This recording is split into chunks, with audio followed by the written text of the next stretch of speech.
আমরা কম বেশি হযরত ইসমাঈল আলাইহিস সালাতু ওয়াস সালামের ঘটনা জানি। হযরত ইসমাঈল আলাইহিস সালাতু ওয়াস সালামকে ছোট শিশু বাচ্চা, কচি বাচ্চা হাজরা আলাইহিস সালামকে মরুভূমিতে রেখে ইব্রাহিম আলাইহিস সালাম চলে যান।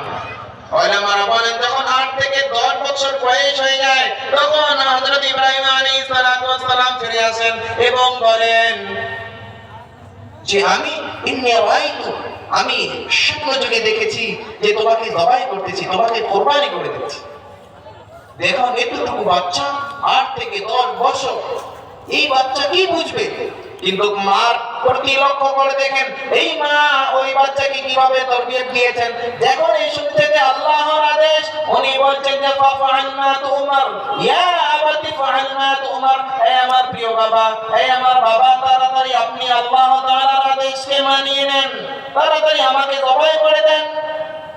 এই বাচ্চার তরবিয়ত কে করেছে? মা। তেমনি ভাবে আমরা বক্তব্যের মাঝে শুনি যে সাহাবায়ে কেরামের ছোট ছোট বাচ্চারা জিহাদে যাওয়ার জন্য, নিজের জান দেওয়ার জন্য নিজের পায়ের অঙ্গুলির মাঝে দাঁড়াতেন যেন আমি দেখতে বড় দেখা যায়।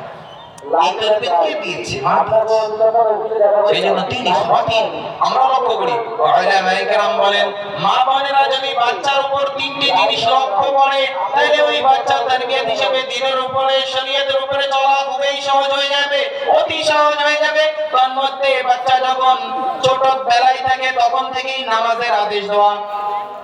হাদিস শরীফের মধ্যে আছে বাচ্চা যখন 7 বছরের বয়স হয়ে যায় তখন নামাজের আদেশ দাও,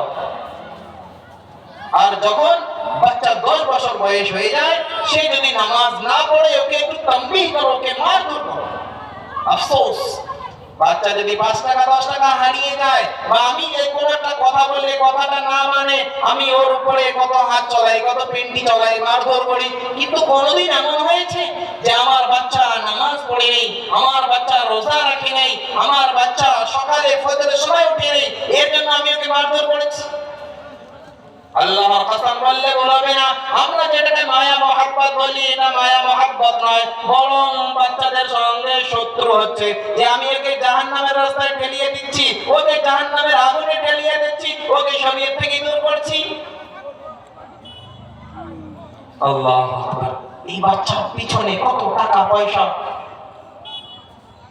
এখন তো একাডেমি, খারাপ পাবেন না, আসলে একাডেমি মানে আমাদের খাস করে মুসলমানদের উপর চক্রান্ত চলছে। একটা বাচ্চা 3 বছর বয়স, ওর ব্যাগ ভর্তি বই ও নিজেই উঠাতে পারে, ওকে স্কুলে দিচ্ছি।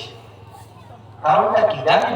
ইহুদি আর নাসারাদের চক্রান্ত যে মুসলমানদেরকে দুনিয়ার দিকে ব্যস্ত করো, এরা যেন কোরআনের প্রতি লক্ষ্য করতে পারে না, এরা যেন কোরআনে কারীমকে পড়তে পারে না, এরা যেন কোরআনকে বুঝতে পারে না, এরা যেন হাদিস অর্জন করতে পারে না, এরা যেন হাদিস অর্জন করতে পারে না, এরা যেন হাদিসের উপর পড়তেই পারে না, হাদিসের উপর আমল করতেই পারে না।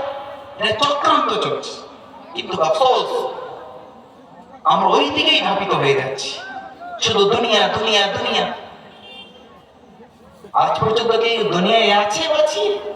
আমাদের 14 পুরুষকে দেখেন, সবাই খালি হাতে এসেছে, খালি হাতে যেতে হবে, শুধু যাবে আমাল। হাদিস শরীফের মধ্যে আছে ইন্নাকুম লা তামুতুনা কামা তানামুন ওয়া তুবআসুনা কামা তাস্তাইকিরুন ওয়া তুহাসাবুনা বিমা তা'মালুন।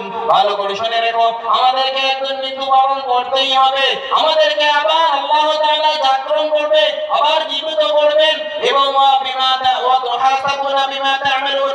আমরা যাহা কিছু আমল করেছি, নেক হোক বদ হোক, সমস্ত আমল আমাদের সামনে হাজির করাবেন আল্লাহ রাব্বুল আলামিন। কিয়ামতের দিবসে সমস্ত ফল, সমস্ত কর্ম, নেকি হোক বদি হোক, আমাদের সামনে হাজির করবেন। আমরা তখন আফসোস করব, লা ইউগাদিরু সাগীরাতান ওয়ালা কাবীরাতান ইল্লা আহসাহা। আরে আফসোস, আমার আমল নামার মধ্যে সমস্ত কিছু আছে। আরে আমি তো অন্ধকারে গিয়ে অমুকের সঙ্গে দেখা করেছি, এখানে তো আছে, আমি একাকী ওখানে গিয়ে এই কুকর্ম করেছি, এটাও তো আছে। না,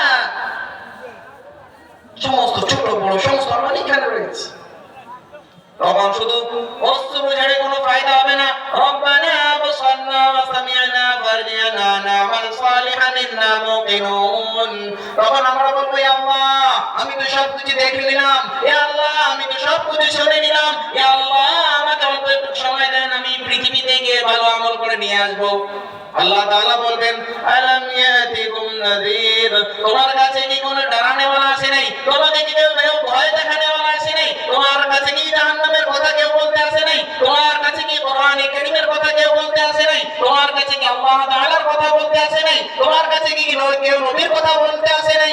আমরা তখন আফসোস করে বলবো যে قالوا بلى قد جاءنا نذير, আল্লাহ অবশ্যই এসেছিল, কিন্তু আমি ওনার কথা মানি নাই। লা কুন্না নাসমাউ আও নাআকিলু মা কুন্না ফি আসহাবিস সাঈর, আল্লাহ আমি যদি ওনার কথা শুনে নিতাম, আমি যদি কোরআন অনুযায়ী ওনার কথা হিসেবে চলতাম, আমি যদি গুনাহ থেকে বিরত থাকতাম, আমি যদি শরীয়ত হিসেবে চলতাম, আজকে আমি জাহান্নামী থেকে হতাম না। সেই জন্য মাহতারাম দোস্ত বুজুর্গ, আল্লাহ রাব্বুল আলামিন আমাদেরকে যে পাঠিয়েছেন একটা উদ্দেশ্য নিয়ে। কথা হলো যে বাচ্চাদের তারবিয়ত, ছোট থেকে ওদেরকে নামাজ, ছোট মেয়ে হলে ওদের পর্দা। উলামা ইকরাম বলেন দ্বিতীয় হলো বাচ্চাদেরকে সত্যবাদী শিখাবেন, সত্য কথা। হাদিস শরীফের মধ্যে আছে এক মুসলমান বখিল হতে পারে, কমজোর হতে পারে, মিথ্যাবাদী হতে পারে না। আল্লাহু আকবার। উলামা ইকরাম বলেন যে আমরা একটু হুজুর সাল্লাল্লাহু আলাইহি সাল্লামের চরিত্র দিয়ে দেখি। হুজুর সাল্লাল্লাহু আলাইহি সাল্লামকে নবুয়ত প্রাপ্ত হওয়ার আগেই যারা কুফার ছিল, যারা মুশরিকিন ছিল, ওরা সাদিক সত্যবাদী বলে ঘোষণা করে দিয়েছে। আমিন, আমানত, বিশ্বস্ত। আজকে অনেক পাওয়া যায়, আলিম উলামা পাওয়া যায়, নামাজি পাওয়া যায়, তাবলীগ করনেওয়ালা পাওয়া যায়। আপনি একটা নজর দিয়ে দেখেন যে এই ব্যক্তি সত্যবাদী। আপনি একটা নজর দিয়ে দেখেন যে আমার গ্রামে অমুক একজন আছে, এর উপর বিশ্বস্ত।